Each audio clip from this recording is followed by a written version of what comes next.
አንዳንድ ሰው እንደሱ ይፈልጋል። ሞት የሚባል ቢጠፋ የሚል ሰው አለ። ሴትዮዋ እንዳሉት ማለት መልአክ ተላከ፣ የሞት መልአክ ሴትዮዋን ሊወስድ መጣ። ተነሽ በይ አሁን ተፈልገሻል ጨርሰሻል። ወይ መልአክ መጣ። እቺን ሳልጨርስ 5 ዓመት አፈርሶ ችግር የለ እቺን ብቻ አሉት አሉ።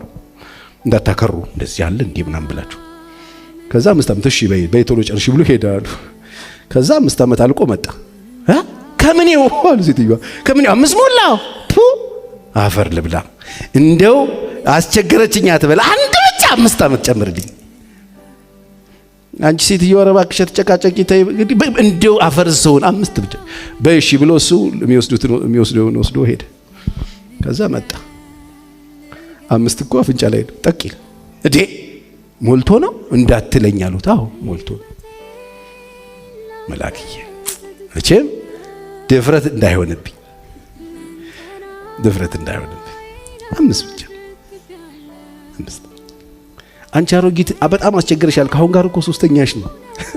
አፈርስ ይሄ ጌታ በቃ የመጨረሻ እሺ ብሎ ሲሄድ መልአክ አሉት። አቤት ብትረሳኝስ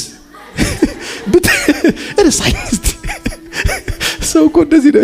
እርሳኝስ መረዘ ልትረሺ ነው አለ የምትፈልጊው በቃ ዝም ብለሽ ድንቡል ከክፍለ ከተማ ከኮንዶሚኒየም የዞሽ እንደሱ ነው ሊፈልግሽው። ከሰልፍ ከመገናኛ ሰልፍ ከጀሞ ሰልፍ ሜክሲኮ ሰልፍ ከዛስ መልአክ ሲመጣ አብርሶ እርሳኝ እና አንቺ ቅርስ ነሽ እንዴ እንደዚህ እያልሽ የምትኖሪው እንዴ? እንኳን አንቺ እነ ሉሲ ሞተዋል። የእግዚአብሔር ዓላማ መኖራችን ብቻ ላይሆን ይችላል። የእግዚአብሔር ዓላማ መሞታችንም ሊሆን ይችላል። የኛ የዞረበትን አስተሳሰብ ይዘን ሰውን ሙሉ አመርቀነዋል። አትሞትም በህይወት ትኖራለህ እያልን ንፌንጣ ይዘላል ሰው።